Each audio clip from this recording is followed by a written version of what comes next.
Good evening. I'm Paulo Merson, and the title of my talk is Love Your Architecture 2, and you may ask, why 2?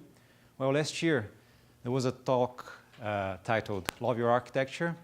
I was watching that and I was thinking, we solve the same problem using a different approach.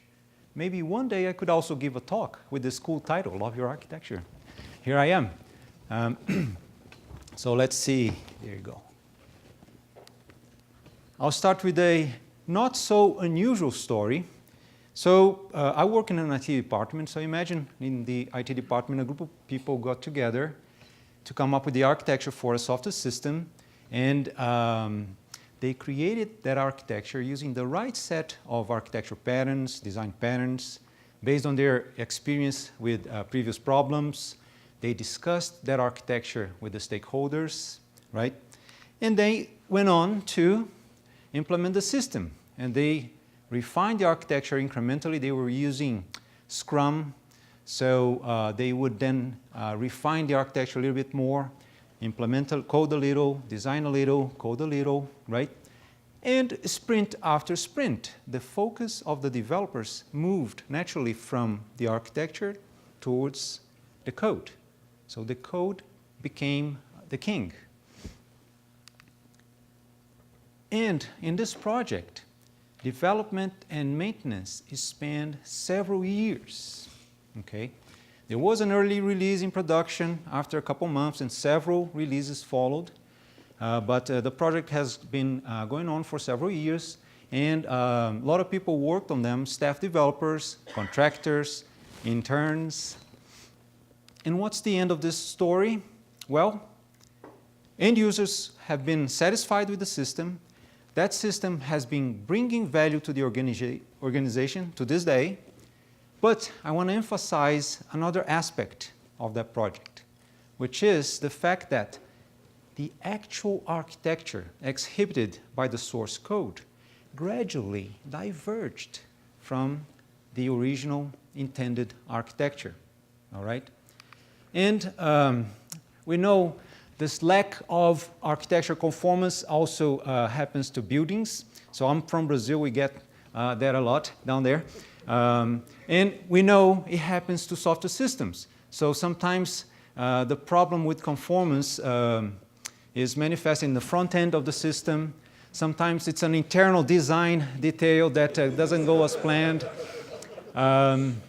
Sometimes it's the interface or the API of the system that is not quite reachable, not effective. And sometimes the whole layered architecture doesn't go as planned. And this lack of conformance has consequences. So the code becomes hard to understand and hard to change, mostly because of many undesired dependencies. These are kind of shortcuts that people introduce over the years, maybe in the haste of fixing a bug, right? So you end up with calls everywhere and the code becomes brittle. It is similar to the electricity cables that you see here, right? And if you have a system like that, I just hope you're not the person doing maintenance. But this lack of conformance also negatively affect or may affect other qualities of the system, because there are design decisions that you make to promote these qualities. So for example, you decide, I'm going to use a wrapper pattern to enhance portability, and then someone introduces code bypassing a wrapper. Portability then is hindered, right? So how can we avoid code and architecture disparity? Well, one basic thing that you should do is to communicate the architecture to the developers effectively. That's not the focus of this presentation, but if you think your organization needs to do better about this, good news is there's a fantastic book out there. You should get a copy. It's called Documenting Software Architecture, 2nd edition. But I want to talk to you about something else that you can do, which is to automate your architecture conformance analysis.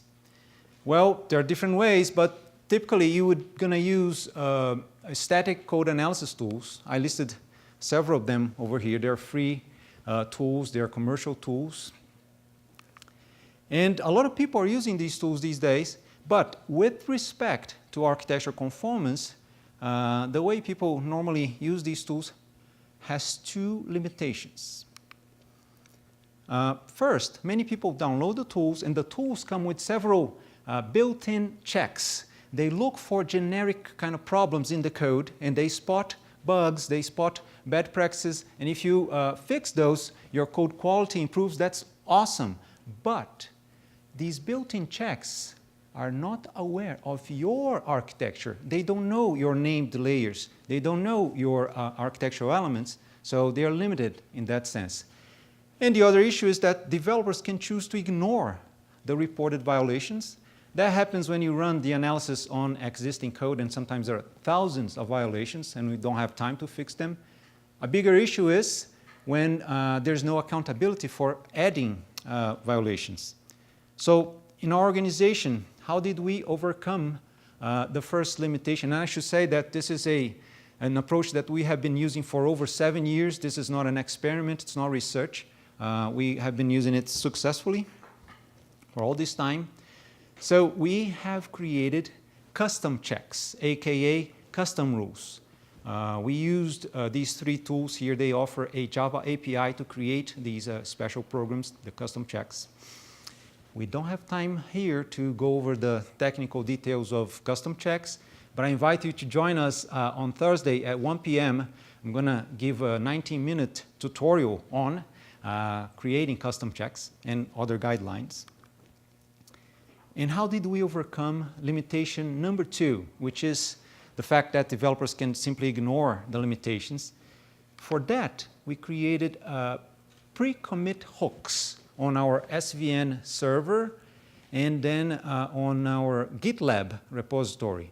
And the hook is simply a program that runs when someone is committing or pushing code to the repository, and this hook will then run the custom checks. And the check will analyze the code that is being submitted, and if there is any violation, in our case of architecture conformance, the tool, the commit attempt will be denied. The developer is going to get an error message saying there's this problem on this file at this line, okay? The architecture team gets an email notification saying, Pedro tried to commit this piece of code and there was this problem, so we think, oh, who's Pedro? Oh, that's the new guy. We need to talk to him about the architecture. And Pedro, the developer, in this case, also gets a follow-up email with more information about the problem, with rationale for the custom check, and with guidance on how to fix the code. So custom checks in our organization, I work for TCU. That's not Texas Christian University. TCU in Brazil. You see our colorful logo here. You see headquarters in Brazil in the picture. So we have created over 50 custom checks, most of them for architecture conformance, although the classification here is not that relevant, all right? The architecture conformance checks can be used for different things.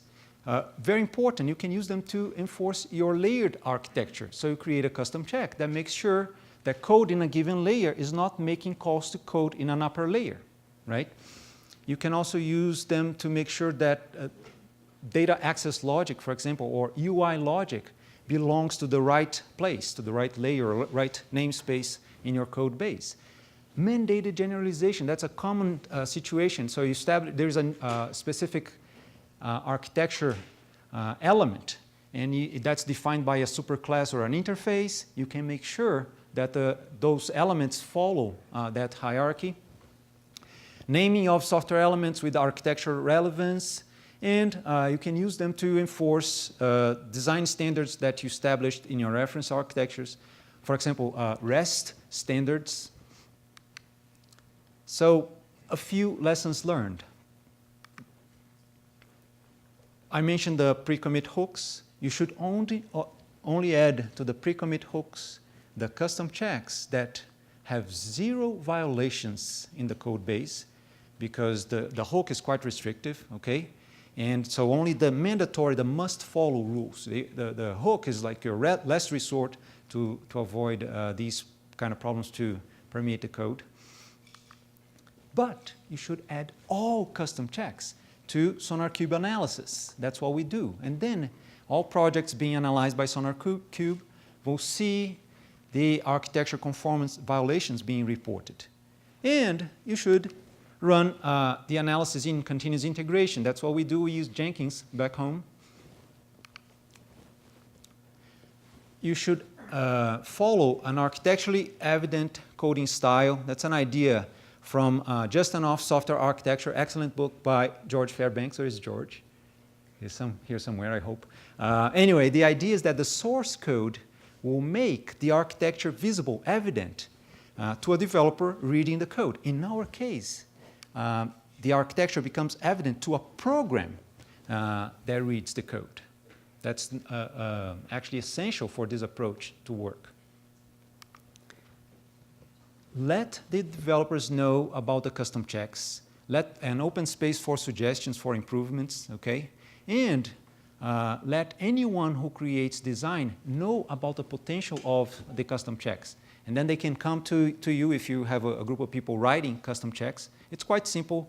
You may see it on Thursday, but they can come to you and say, hey, can you write me a custom check to enforce this design rule, right? So you have collaboration. For more information, here's my email address. There's a paper I wrote for Splash Wavefront a few years ago describing this approach. Eduardo Guerra, myself, and Joe Yoder, we wrote a pattern called continuous inspection that includes these ideas that I just mentioned to you. And Joe is speaking here tomorrow.